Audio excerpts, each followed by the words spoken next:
This is the X-Zone Broadcast Network, broadcasting worldwide on broadcast affiliates and satellite program providers, including CNN Broadcast Network, Sirius Satellite Network, Star Media, Good News Radio Network, Angel Broadcast Network, Wiki Broadcast Network, and WPBN TV. For more information on the X-Zone Broadcast Network, visit us at www.xzbn.net.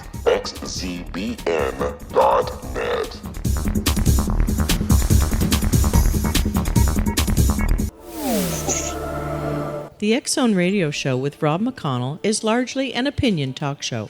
All opinions, comments, or statements of fact expressed by Rob McConnell's guests are strictly their own and are not to be construed as those of the X-Zone Radio Show or endorsed in any manner by Rob McConnell, Relmar McConnell Media Company, the X-Zone Broadcast Network, its affiliated networks, stations, employees, or advertisers.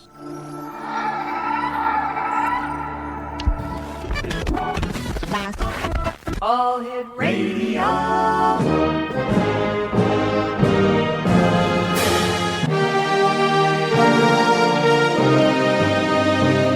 Welcome to the X-Zone, a place where fact is fiction and fiction is reality. Now, here's your host, Rob McConnell.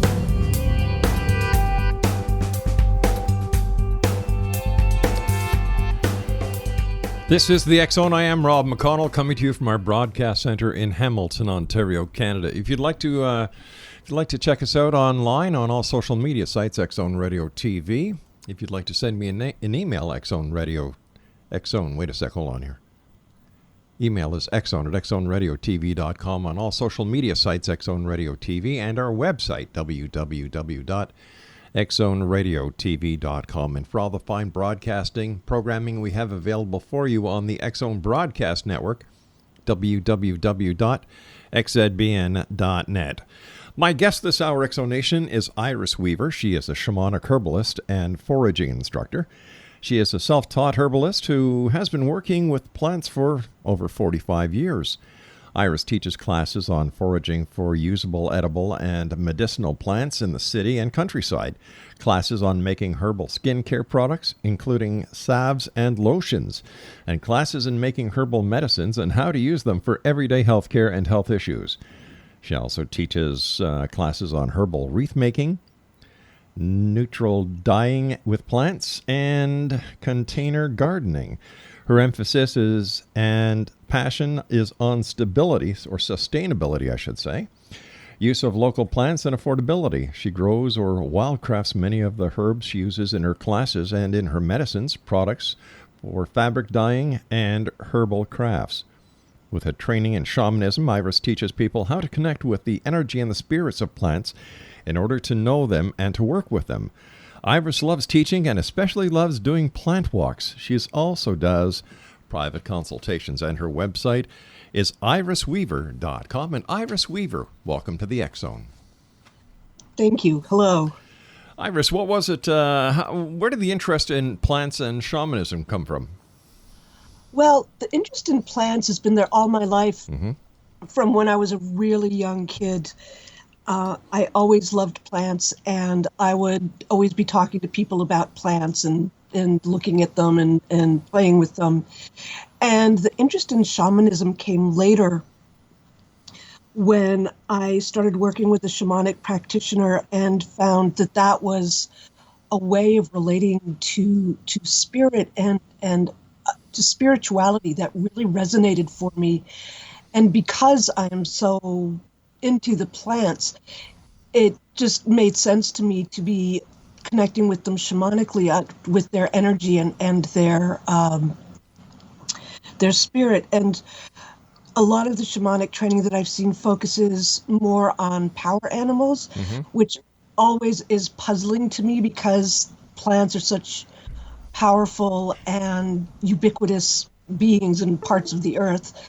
So I definitely work with spirits and with plant power animals, but I love working with the plants, and they have a big part. They play a big part in my work. So would you say that Would you say that shamanism is divided into two categories, one being the category of plants and the other being the category of spirits? No, I don't think so. I think shamanism really being about connecting with spirit or with the unseen. I think there's a broad range that's developed over the eons. And while plants are used in various ways, I know there's a number of traditions that use plants, the psychogenic properties of plants to help people connect with spirit. But it's more that the ways that people connect with spirit, with the unseen, with what's beyond the veil, has a broad spectrum, and depending on what tradition you're using, you may focus more on using plant medicines, or you may focus more on connecting with your power animals or with spirit guides. So I don't think there's a division. I think it's more the tradition you're in, and then really the way that the particular shamanic practitioner chooses to work, and who and what they choose to work with, and who chooses to work with that practitioner. Because I know for me, the plants have told me that they had been waiting for me to work with them, and they've made it very clear that whatever I do for work in this life, I must include them. All right, you and I have to take a break. We'll be right back. Exo Nation, our guest this hour is Iris Weaver, and her website is irisweaver.com. That's irisweaver.com, and we'll be back. Don't go away.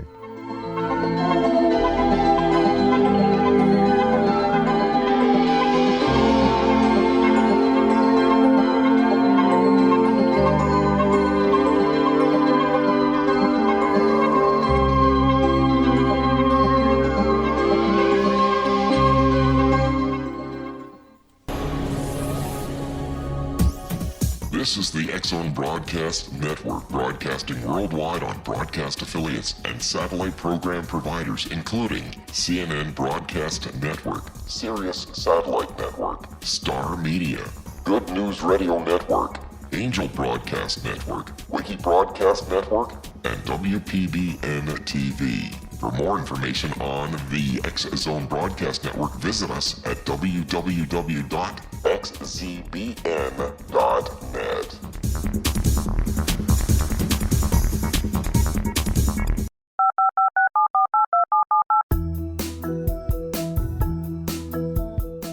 Did you know that when you're on the road with limited data or Wi-Fi, you can still listen to the X-Zone Radio Show with Rob McConnell, The Science of Magic with Gwilda Wiyaka, X-1, Dimension X, Space Patrol, and every minute of the X-Zone Broadcast Network by calling 213-401-0080, courtesy of Audio Now.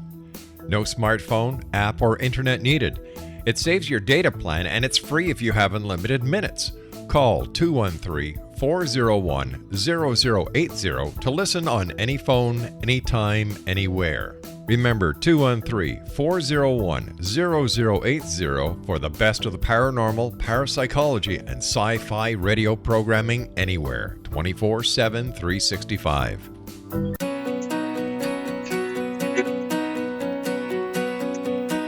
Exonation Iris Weaver is our guest. www.irisweaver.com. Now, Iris, before we went to the commercial break, you said that you talked to the plants and the plants talked back to you. Yeah. It's not like, you go out there and the plant actually starts, talking to you, like somebody would come up to you and they'd see the plant actually moving its mouth or something. There's different ways that plants can talk to us, can communicate with us, and one of the most obvious is that simply their form, their color, their shape, where they grow, and so on, all of them are really telling us about the plant and communications from the plant, and that's where something like the doctrine of signatures comes from, or when people talk about the language of plants. But then there's also connecting with the spirit, the energy of the plant, and the consciousness, the awareness of the plant. and that can be done in different ways, and it's a much more subtle thing, and it's also it can be really surprising, and the way that a plant will communicate with you will depend on how you receive information. So for me, it's not that I necessarily actually hear a voice or something, but I will see pictures, or I will ask a question and I will receive words in my mind that's information that I know is coming from that plant spirit, that it's not just me making this up. So a lot of times it is, I think, and sometimes it's really frustrating because I get given this. Iris, are you there? Iris, are you there? Iris is no longer with us. Exonation, Iris Weaver is our guest, and we're going to try and get back to Iris because I'm really interested to hear what happens with the plants. And Iris, are you back with us? Yes. Okay, great. Can you hear me? Yeah, I can hear you fine. Okay, great. So go ahead and keep telling us about... So would you say that the way the plants communicate you are through telepathic means? I guess you could say that. I don't tend to think of it that way because I think of telepathy as being between humans, and I don't... When you communicate with spirit, when you communicate with energetic beings, I guess you can call that telepathy, but I've never thought of it in those terms. Well, if a plant is a living entity, we know that extrasensory perception can go from one person to the next. And since humans have life force or life fields around it, and so do plants, this has been proven by photography. And we know that plants love music. Plants love to be talked to. So I would imagine that this is a form of telepathy of some sort between one species and another. It makes a lot of sense. It's just not how I had thought of it before, but I like that. So what was the first plant that you can remember that communicated with you, and what was the first message you received? Oh, gosh, I can't even remember, but I will tell you one of the ones that has stayed strongly with me that was probably 20 years ago. I love to grow passion flower. It's a wonderful vine, and it has these tentacles. They're not tentacles, like tendrils that wrap around things. And passion flower is known for its nerving qualities, for being calming and so on. But what it told me, this particular plant told me, is that it helps people be able to speak up for themselves and sort of come out of themselves. It said it helps to untangle the strangle, which so looking at the tendrils of the plant, they tend to wrap around things, but then they have the medicine of helping to unwrap or undo that which is held too tightly. So I guess we can say that the passion flowers were the original wrappers. Among others, there's a lot of plants that do wrapping. Where did your love for medicine and plants come from? What happened? Was there something in your life that happened where you couldn't find the cure for something through traditional medicine that you decided to use your love and your passion for plants to see if you could find something? Not so much. It really was just that I loved the plants and I loved to see what they could do. And for some reason, I grew up in a sort of a non-traditional society. So my mom had me in the early 1950s, and she breastfed me back when it was very, not the thing to do. And so I just sort of see things outside the box. But I just didn't see any reason to use a lot of traditional medicine if I could use plants. But I do remember at one point I was a single mom, I was on welfare, I was really poor, and I got vaginal infections, and I couldn't afford Vagisil. So I started I found some herbs and came up with something that I could use that would take care of that very uncomfortable condition, which women know about. And I found that it worked really well. It was a lot, less yucky than Vagisil, and I've never gone back to using over-the-counter meds for that sort of thing again. And as I continued, I would use other plant medicines and find that they actually worked better than the pharmaceuticals. And now that I've been doing this for so long, I have an unfortunately really strong understanding of how detrimental pharmaceuticals can be, and I am very determined to find as many ways to use plants in place of pharmaceuticals as I can, as well as using plants in place of other harmful chemicals in our homes, in our body care, and so on. What other cures have you discovered by your instincts and your love for plants? Gosh.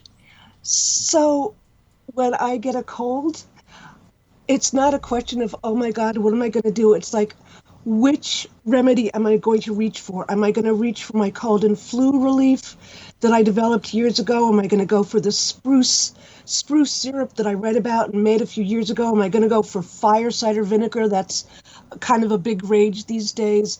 Am I going to go for other herbs? Am I just going to make some thyme tea? So my cold and flu relief I came up with years ago. I was visiting friends down in North Carolina, and my friend had a cold, and I went out into the garden and kind of looked around, and I looked at my herbals and I looked at the plants, and I picked up echinacea, anise hyssop, and peppermint and put them together and made a tea for her, and it worked beautifully. And after that I started tincturing it and playing around with sometimes substituting other plants in there. And it works beautifully. And the funny thing is that when I would start getting a cold, I would take some of my cold and flu relief, and I thought, this stuff doesn't work, because I start taking it and I don't have a cold anymore. So, I must not have been getting a cold. And it took me a while to realize, oh, maybe it works so well that when I start taking it, it actually just kind of, gets rid of the cold in the first place. Mm-hmm. Wow. Why do you think we're getting that feedback again from your speakers? So could you move the speakers away? Because we're getting it right back in our ears. Next Zone Nation, if you come on the show, please use headphones, because what happens is if you're using your computer, the microphone is your computer, the sound is coming out of your computer, and we get an echo loop. So there you go. Okay, it sounds much better. Thank you. You're welcome. As much as people dislike Big Pharma, I think that there are still significant uses that Big Pharma has that doctors prescribe that plants just can't adhere to.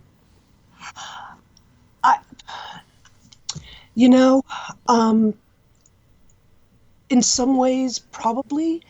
But the more I find out about what plants can do, and what people use them for thousands of years, and what even, say, the eclectic physicians were doing 100 years ago, or other physicians say that discovered cures for cancer. And the more I learn about what Big Pharma does, the less convinced I am that there is much good in Big Pharma. Well, there's a lot of negative press and a lot of negativity out against Big Pharma, and the biggest culprit for this is the internet. The internet, in my opinion, is the largest septic tank that mankind has ever created, because there's more crap in it than there is anything else. And people believe, for one reason or another, of which I can never understand, that if it's on the internet, it's got to be true. I know. And I try to use the internet. I don't look at a lot of the toxic stuff. But I have to tell you, it's out of my own experience that I have such a negative view of Big Pharma. Really? Yeah, I have. And okay, so I take Prozac, and I've been on Prozac for years and years. But what happened was that a few years ago, I had finally been through a winter where I wasn't depressed. I thought, okay, I can finally get off Prozac. I tried doing it. I did not do my due diligence and do research. You But just can't stop Prozac cold turkey, dear. I didn't. I took 7 months, and if I done what my psychiatrist said, I would have done it in 2 months. So, and my psychiatrist and my doctor were both surprised at what a negative reaction I had. So, basically, I went off of it, and I had an amazingly bad reaction, and I finally went back up on it. But I have very little respect for an industry that expects you to get on a drug and stay on it for the rest of your life simply because that is how they have designed it. I also think that Prozac drugs like Prozac are using a sledgehammer where a small hammer would do. And if I had known more about herbs and been able to connect more with herbalists and learn more, I might have been able to use them a lot more earlier on. On the other hand, at the time that I started Prozac, gosh, almost 30 years ago, it was what was on offer. And I hate to admit this, but I have to say it probably did save my life. I mean, I did stay alive, and for that, I am grateful. You know, it's the fact that it saved you, in my opinion, proves its worth and the work of Big Pharma, because without Big Pharma, Prozac and other life-saving drugs would not have been developed. Oh, but see, I disagree with you. I think that if we had continued to focus on plant medicines, we would have had things that would have been far more effective. So, for instance, All right, hold on. We've got to take a break here. We'll be back. Exonation, Iris Weaver is our guest. And her website is www.irisweaver.com. And we'll be back on the other side of the news as we continue here in the X Zone from our broadcast center in Hamilton, Ontario, Canada. The current edition of the X Chronicles newspaper is now available at www.xchroniclesnewspaper.com.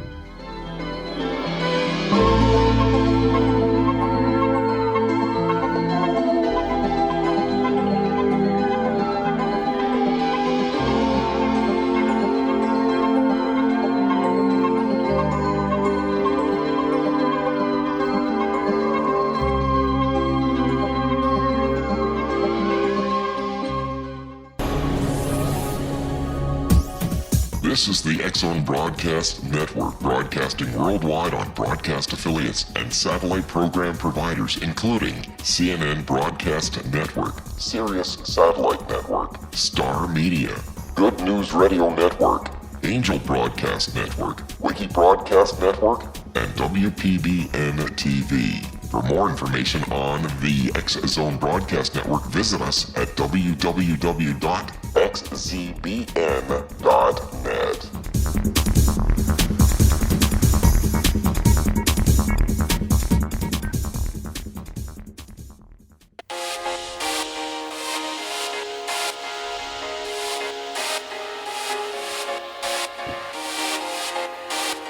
Iris Weaver is our guest, Exonation.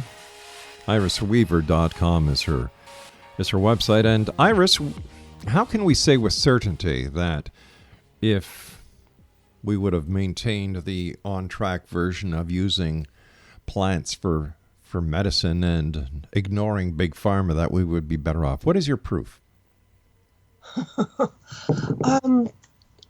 Gosh. That's a heck of a statement to make. So I'd just like to know where you're coming from. I'm sorry. I'm just trying to come up with an answer. Sure. You know, I don't have a lot of proof for you that I can pull out. Just pull out. I know that the reading I've done of. So what you're saying is that the statement is based on reading that you've done, not on actual experience. Well, my own experience and watching other people when I give them my plant medicines and they work so well when I had somebody come over yesterday, and she had these, like, it's like, I've got these blisters. What is this? I'm like, I think that's poison ivy. And so I gave her one of my plant medicines, and that just to put on, and it worked right away. I've weaned myself off using asthma medication by using plant medicines, and I see other people that have success with using plants rather than pharmaceuticals. But aren't you afraid of giving someone that they will have a bad allergic reaction to? Yeah, but and so it behooves me and any herbalist and anyone who works with herbs to really have some clue as to what they're doing and to know something about the plants and the person they're giving it to. Right. But isn't that what a doctor is for? Somebody who goes to school and spends years studying, is licensed, is governed, and is responsible. They don't know anything about. They don't learn at all about plants. And again, I don't have statistics in front of me, but the number of adverse reactions and deaths from pharmaceuticals are huge. And just when you hear about one or two reactions to plants, and you hear about how many tens or dozens or hundreds of reactions to a particular medicine, like when you see the ads on TV for a medicine, and the disclaimers are like, I'm amazed that anyone would take that medicine because there's so many things that could happen to you. But that's you. That's your personal choice. That is true. I think a lot of people, it's a tough choice to make, and it's one that I constantly think about. And I think a lot of people have blind faith in big pharma, and when it fails them, then they're kind of left with nothing to fall back on. But and Big Pharma did not fail you. Big Pharma saved your life. You said that yourself, that if it were not for Big Pharma, you wouldn't be here today.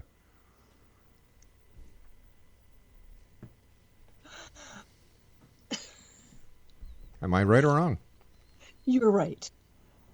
So I'm having a problem understanding what the big axe to grind against Big Pharma is.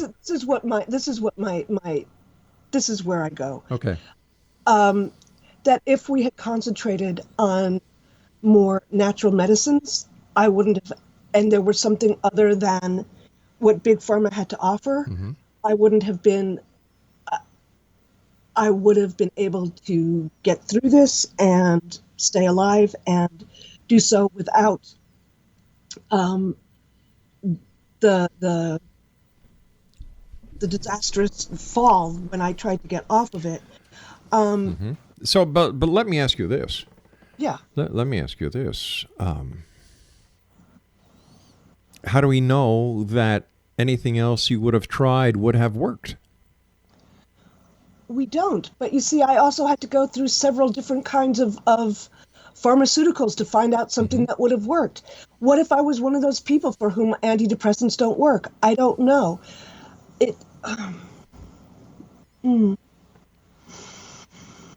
You know, it's like I know a number of medical professionals, and I trust them implicitly.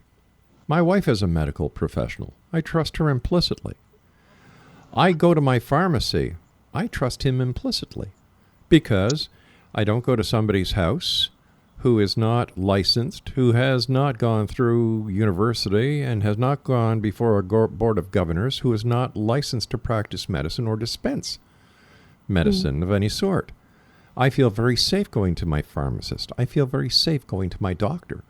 Why would I risk going somewhere else to an area that is for all intensive and purposes illegal? It's actually not illegal. It is legal. Isn't it illegal to diagnose and prescribe? You don't diagnose, you don't prescribe. So how do you know what to give the person if you don't diagnose? You look at what's going on with them and you come up with what you think is going on and you tell them. That's a diagnosis.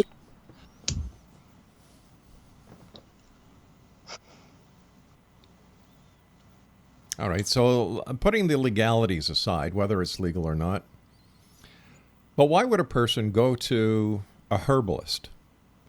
How do they find out who a herbalist is? They may ask a friend, they may look online, they may come to an herb conference or come to an herb festival, they may go to a healing center.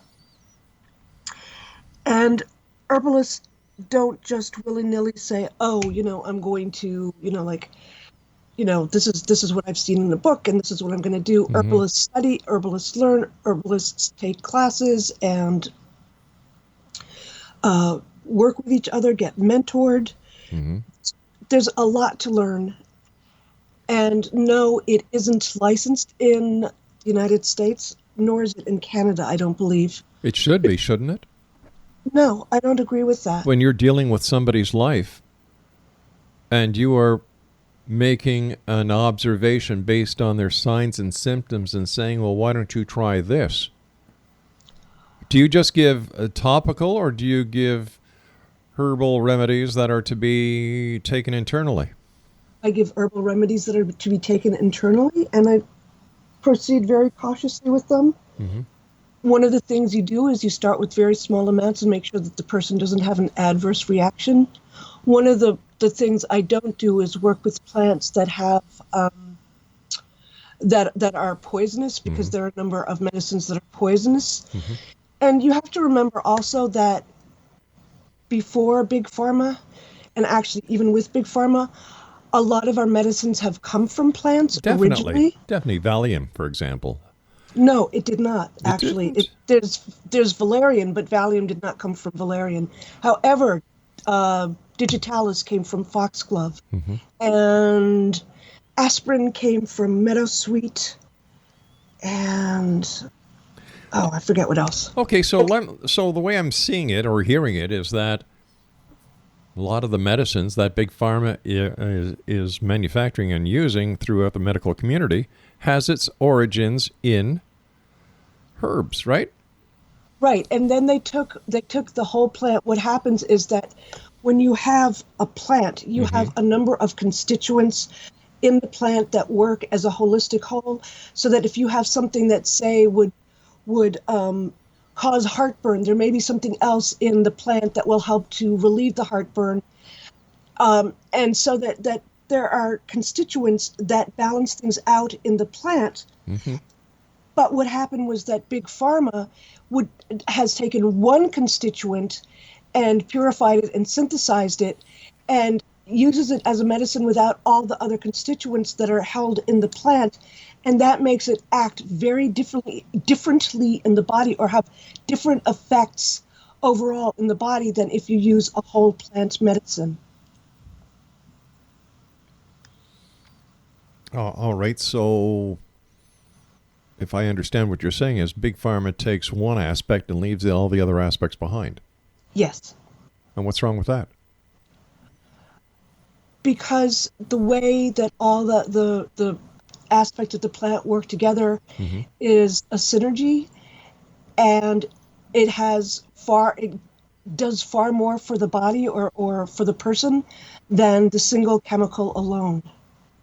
And those plant chemicals that developed in the plant, they developed in harmony with all of the other constituents in the plant. They did not develop as a single constituent, and humans that have used them developed ways of using them that were whole plant medicines, not just only that one constituent in the plant. Would you say that there are herbal remedies to cure cancer? I don't know. Cancer is something that I have a lot of thoughts about, and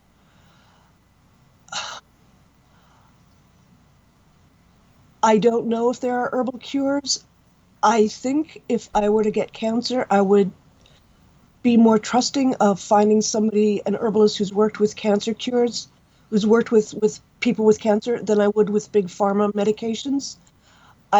one of the things that I most dread, if God forbid I should have cancer, is the what are those things called? The chemotherapy. I think I'd almost rather die than have chemotherapy because it sounds like it's so torturous, and radiation. I can't imagine that that's what I would have to do to stay alive. You would rather die than take chemotherapy? Yeah. What in about, some ways, yeah. What about you? Well, in some ways, it's either yes, I would, or no, I wouldn't. You know, but what about your family, those who love you? Wouldn't you want to stay around for them?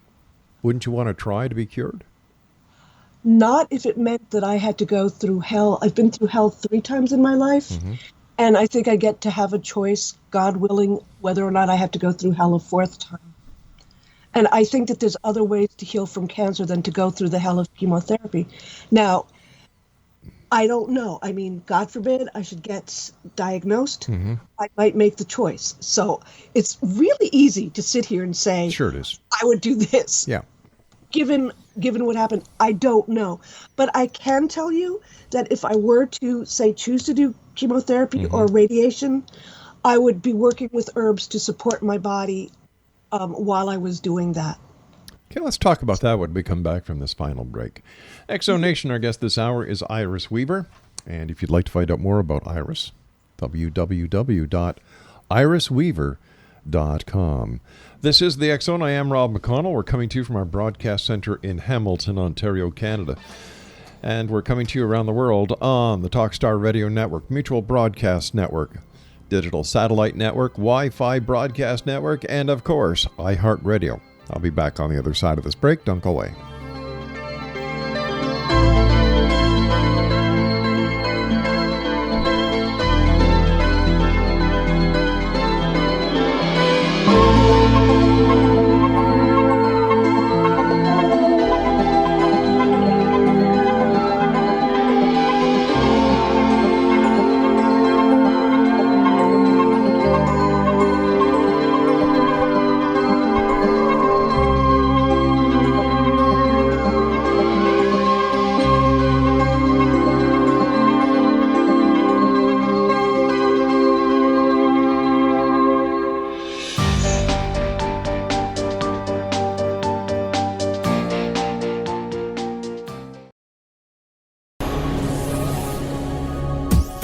This is the X Zone Broadcast Network, broadcasting worldwide on broadcast affiliates and satellite program providers, including CNN Broadcast Network, Sirius Satellite Network, Star Media, Good News Radio Network, Angel Broadcast Network, Wiki Broadcast Network, and WPBN TV. For more information on the X Zone Broadcast Network, visit us at www.xzbn.net.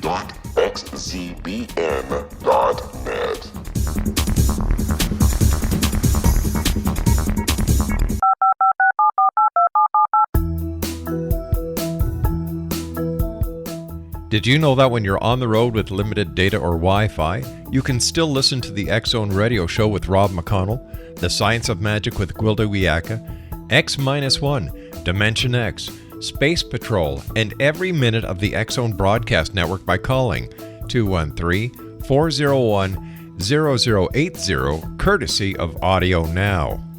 No smartphone, app, or internet needed. It saves your data plan and it's free if you have unlimited minutes. Call 213-401-0080 to listen on any phone, anytime, anywhere. Remember 213-401-0080 for the best of the paranormal, parapsychology, and sci-fi radio programming anywhere, 24/7, 365.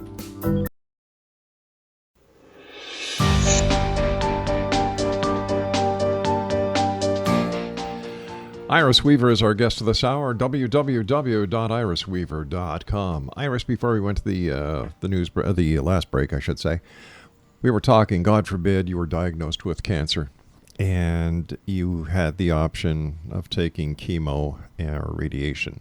You said that you would support it using herbs or herbal medicine or herbal, what would you call it? Herbal treatment? Remedies. Remedy, okay. Yeah. What would you use and how would you use it? Now that I can't tell you because I would be supporting my body depending on what I was using, what the chemotherapy was and so on. And I would need to know what drugs were in my body, what the drug interactions would be, and so on. And I would not just do this on my own. I would definitely be consulting with herbalists that have had experience in this. And I do know that I would also be very aware of what I was eating, what food I would take into my body. Actually, I'm very aware of what food I take into my body now. And I would probably use herbs that are more nutritive and help to support the body, build nutrition, build the body, build its strength, help it withstand stress. I understand that you take plant walks. I lead plant walks. Yes. Tell us about those. They sound very interesting. They are. They're really cool. I love to show people what you can do with the plants that grow around you, and an amazing number of what other people call weeds are, to me, really wonderful, useful plants. They're food, they're medicine. You can use them for crafts. And so I like to take people, whether it's in the city or in a backyard or in the country, the woods, the fields, and show them what you can do with the different plants. And a lot of plants are useful for both food and medicine. And I don't just look at the food. I don't just look at the medicine. I like to do both. And so that people can find plants that can be very helpful for them just for everyday uses. I'm not talking about, to cure cancer or anything, but just for everyday aches, headaches, skin problems, colds, flus, things like that. And to me, I just find it amazing how many useful plants there are around us, even in the middle of the city. Can you give us some examples of some of the plants and what their uses are for? So one of my favorite plants, and one that people love to hate, is dandelion. And all parts of dandelion are edible and medicinal. You can eat the flower. You can even eat the stem. People will cook it like spaghetti. You can eat the leaves, whether you use them in salads or in soups or in teas. You can eat the roots. I like to chop them up and put them in stir fries. You also, the flowers are used to make dandelion wine, and the flowers are somewhat analgesic. They help to relieve pain. The leaves are full of vitamins and minerals, and they're diuretic. And actually, when you use dandelion leaves as a diuretic, you end up in the plus side of phosphorus, whereas when you take regular diuretics, you phosphorus, potassium, you end up on the minus side of it. The roots are very good for the liver, traditionally been used as a liver tonic, and both the roots and the leaves are a bitter, and that sets off a cascade. When you have that taste in your mouth, it sets off a cascade of processes in the body that both help your liver function better, help your gallbladder function better, help you digest your food better, helps your small intestines. Another plant that grows all over people's lawns, or some people's lawns, is plantain, not tropical banana, but there's people know this plant well. It's got strong ribs on the back of the leaves, and you can eat it. It's not such a great food plant, but it's a fabulous plant for the skin, and it's one that if you are out somewhere and you get like a sting or a bite, as long as you're not allergic, you can take a plantain leaf, you can chew it up, you can slap it on, and it really helps to take away the sting or the bite. It also helps to soothe and heal skin, so I infuse it in oil to use on my skin. Oh, cool. And the seeds of plantain can be used the way you would Metamucil. Metamucil actually is made from psyllium seed, which is a tropical species of plantain, but you can go out in the lawn and get your little plantain seeds and use those. And I actually give them to my cat to keep her regular. Okay, how do you give it to your cat? I've had cats and they're very fussy. I pulled them off. They're little. There's little small seeds. Yeah. So I just take a pinch of seeds and mix it into her wet food, I got you. Okay. and that's how I get it into her. There's a lot of controversy today about the legalization of marijuana. What's your take on it? I think it's a really amazing medicinal herb. I think it should be legalized. Have you used it? Yeah, but it's not one of my herbs of choice. No. Okay. It does wonderful things for some people, and it doesn't for others. And that is where we really need access to different plants, because as with pharmaceuticals, with herbs, it depends on your biochemistry.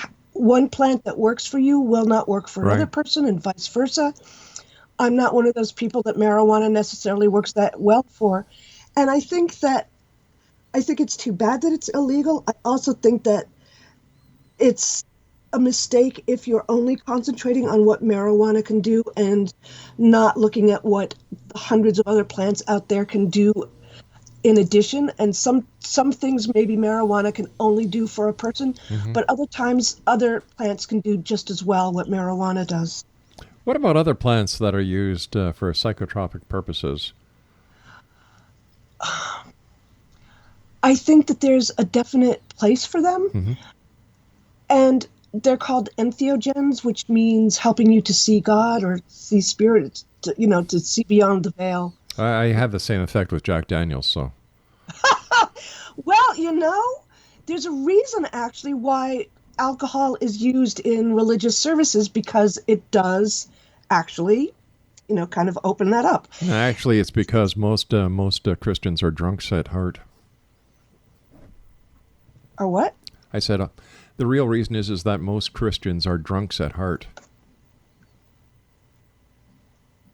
You missed that one. Okay, let's go. Hello? Yeah, I'm here. I'm here. You said most Christians are what? Drunk. Sorry. It's okay. Not really. Oh, sorry. But I think that those plants that can take you to other places are very powerful. And I think that if you aren't using them in a way that has respect for their power and some idea of what you're doing, they can really cause you harm. The only reason I made the Christian reference was because I only started going to church when I heard that they served wine halfway through. Good God. That's what I said too. Good God, you're giving us wine. I'll come to your house any day. Thanks for the bread, by the way. Where's the cheese? What? Bread, no cheese? Just red wine. Okay. I don't know. What would Jesus have had to offer to make it cheese? I don't know. Well, there were enough goats back then, so who knows? There you go. Yeah. No, I agree with you that there's a lot yet to be learned. And as we've seen, as we go forward in time, we look back and say, well, you know what? I remember a time when this was being used, or I read a book where this was being used. I can see the pros and the cons of herbalism. I've also seen the miraculous work that Big Pharma has done. So if we could get the two to work together. Well, and that's what some herbalists, I go back and forth on this, but that's really what some people say, like it's not either or. It's like, let's get the two working together. Exactly. And I have mixed opinions about that. So that's where I'm at. I mean, it can change. All right, we've got about a minute left. What's next for you? What are your goals? What are your dreams? I'm starting a communal herb garden where people can come and help to grow the herbs, learn about growing herbs, learn about using them, and have a share of herbs that they can take home and use for food or medicine. And I want this also to be a place where I can teach people about herbs, about weeds, about the food medicine that's all around you with the plants. So I'm really looking forward to doing that. Iris, I want to thank you so much for joining us. I wish you success. And X Zone Nation, if you'd like to find out more about Iris, visit her website at www.irisweaver.com. That's www.irisweaver.com. I was just thinking a great website for her would be irisweeder.com, but I guess it's probably taken. We'll be back on the other side of this commercial break with the news at 6.5 minutes past the top of the hour as we continue here in the X Zone from our broadcast center in Hamilton, Ontario, Canada. If you'd like to send me an email, xzone@xzoneradiotv.com, and to all the Christians listening, I too am a Christian. And let's face it, guys, we enjoy the free wine and the bread. I think I'm going to start bringing my own cheese. I'll be back. Don't go away.